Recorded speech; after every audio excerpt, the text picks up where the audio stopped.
Hey everyone, and welcome back to the channel. Today is going to be part 2 of the suspension and wheel upgrade for the VB WRX. I'm not going to hold you long, so let's get straight into it. Make a life for myself.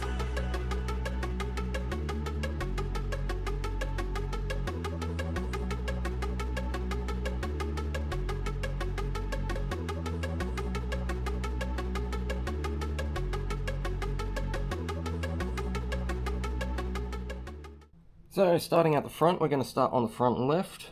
As you can see, each of these struts is labelled front left or front right for the fronts. The rears are identical, and as such, doesn't matter which side they're going to go on. So I'll start removing the old strut and get this one in. To start with, I'm going to loosen the 14mm nuts that hold the strut to the housing up top.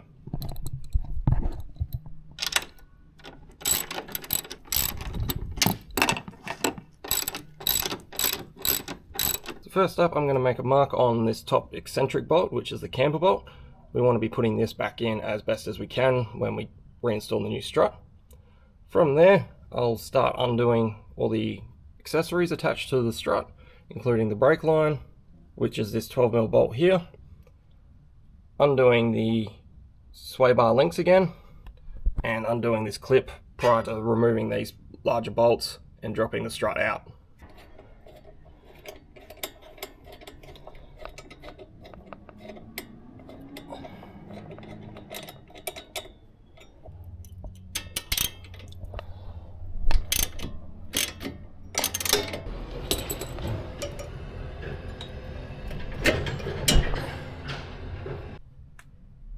So all the auxiliary pieces are off now, taking out the sway link, or the clip, and the brake line. Next we're going to take out the two 19s holding the actual shock tower in. To prevent the hub from dropping out as I do this, I'll be using the trolley jack that I have and just supporting it underneath the brake here. This will prevent the drive shaft from slipping, potentially out of the gearbox.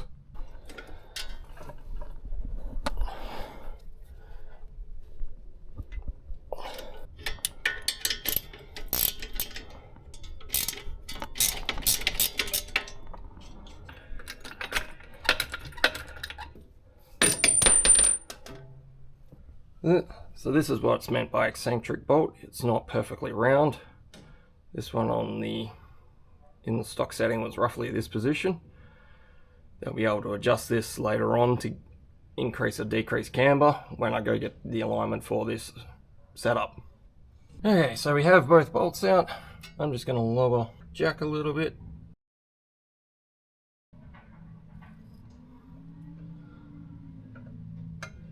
This has given us clearance to work with around the strut. Next I'm going to go back up top. The bolt's already loosened out, and I'm going to drop the strut.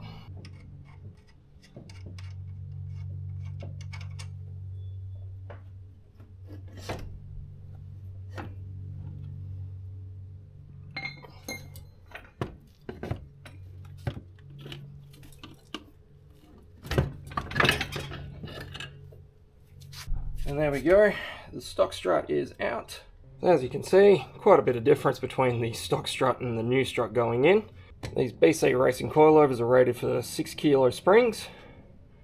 I don't know what the stock ones are, but despite being a larger spring, I would say they're quite a bit softer. Everything's already here on these ones. I just need to add this attachment for the clip on the front. That's included with the kit. Probably the other biggest difference is the adjustable camber top and adjustable dampener settings. Once we've got this in the car, I'll dial in everything and see how it goes.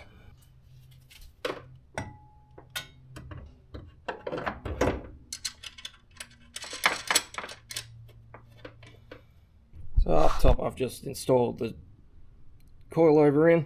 These are only on hand tight.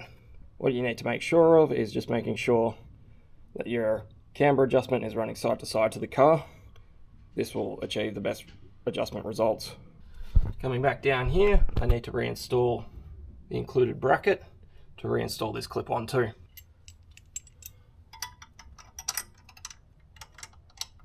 I'll now also just quickly reinstall the brake line onto the back of here, and then we'll try and line this all up. I am not adjusting the height at this point in time, I'm just trying to get the coilovers installed. Once I've got everything installed, I'll throw back on the tires, check the height, and go from there.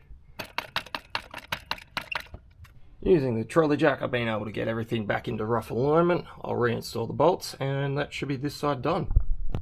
And there we go. Camber bolts back in, bottom bolts back in, brake lines back on, and clip back in. From here, I'm just going to go through and tighten everything up to spec, starting at the top, and work my way down. Brand new coilover installed. I have just left the sway bar link undone for the moment, as it's been difficult with the way the other one's set up.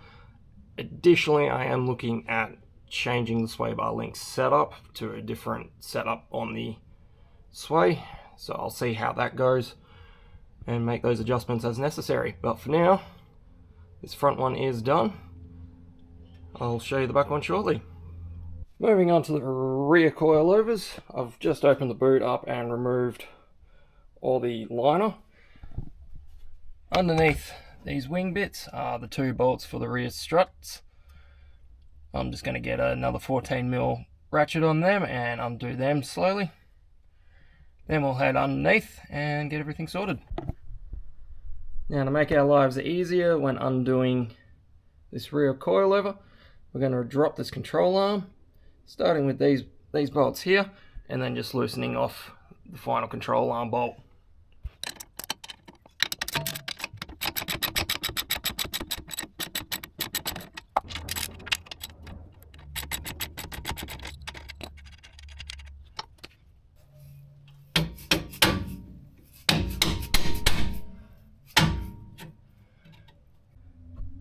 Okay, so with a little bit of difficulty, we've got the front, the spring, and the sway bar link out. Control arm's just sitting on the ground here. We'll now go up top, finish undoing the bolts, and just drop the spring out. I'm just going to put something on the ground here to prevent damage when it drops out.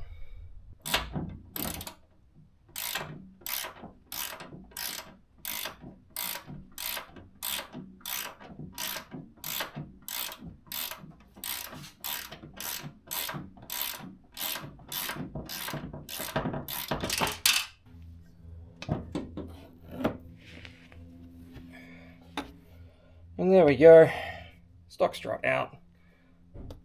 Let's go put in the new one.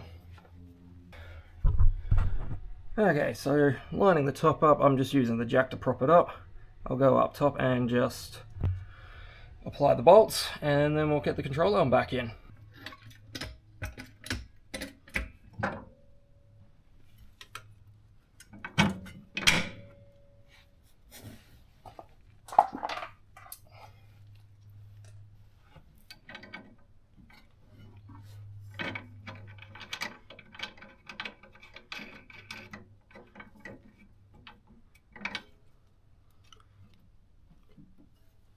So we've got the control arm roughly repositioned. I'm just having a little bit of an issue with the sway link here.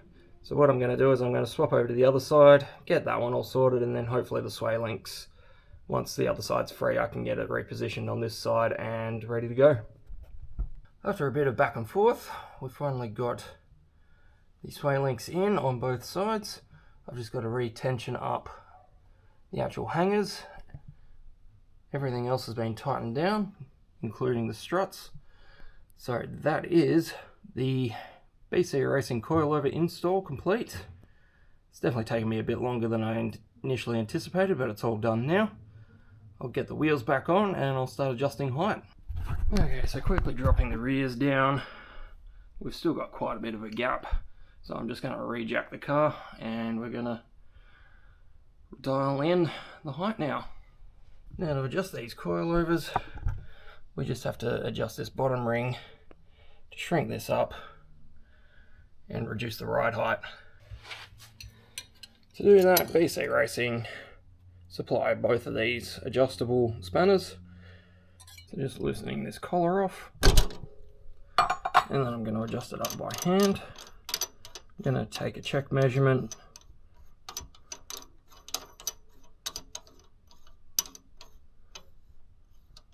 Between the two collars here. There we go. Using the spanners, I've loosened up the bottom collar, and then using the larger spanner, you spin the top ring clockwise, and eventually it'll come down. Just keep an eye on measurements from either between the two collars here, or the top and the bottom collar. This will allow you to replicate it on the other side, which I'm about to do now.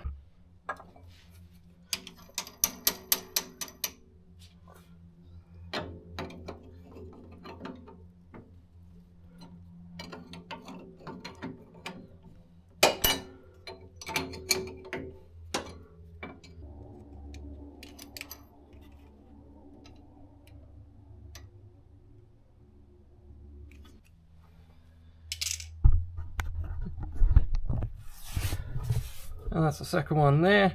I've checked it against both the other side. They're both within about 1 mil. When I go to get the car fully aligned, this will be solved then. I'll throw on the back wheels again, check the height again, and then once I'm happy there, I'll move on to the fronts.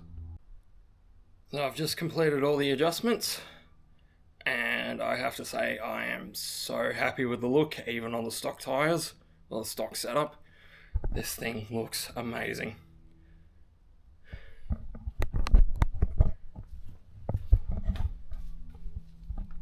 So on the front here, we still have a little bit of adjustment that we can use. It's just up where the guard is. I reckon that's going to look excellent.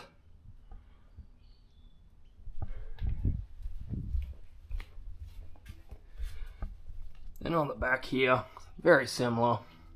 May even need to adjust it up. Just depends on the clearance and the rubbing we may have against the fender liner here. Again, on stock setup, she's looking amazing. It's the next day. Taking the car out to Evolution R to get the alignment for the new suspension. So come along for that journey and we'll get the car squared away, ready for the wheels.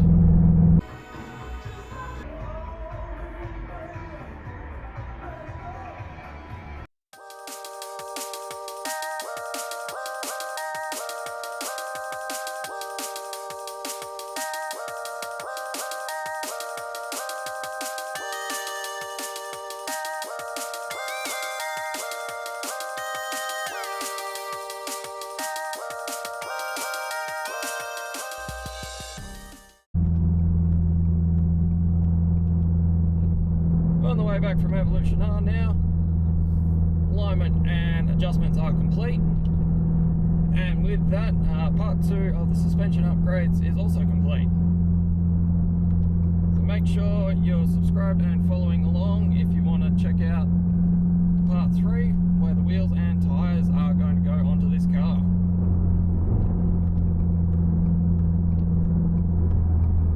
If you want some behind the scenes or advanced knowledge, check out my Instagram, as a lot of this stuff ends up on there as well. But for the moment, hope you like this video, and I'll see you in the next one.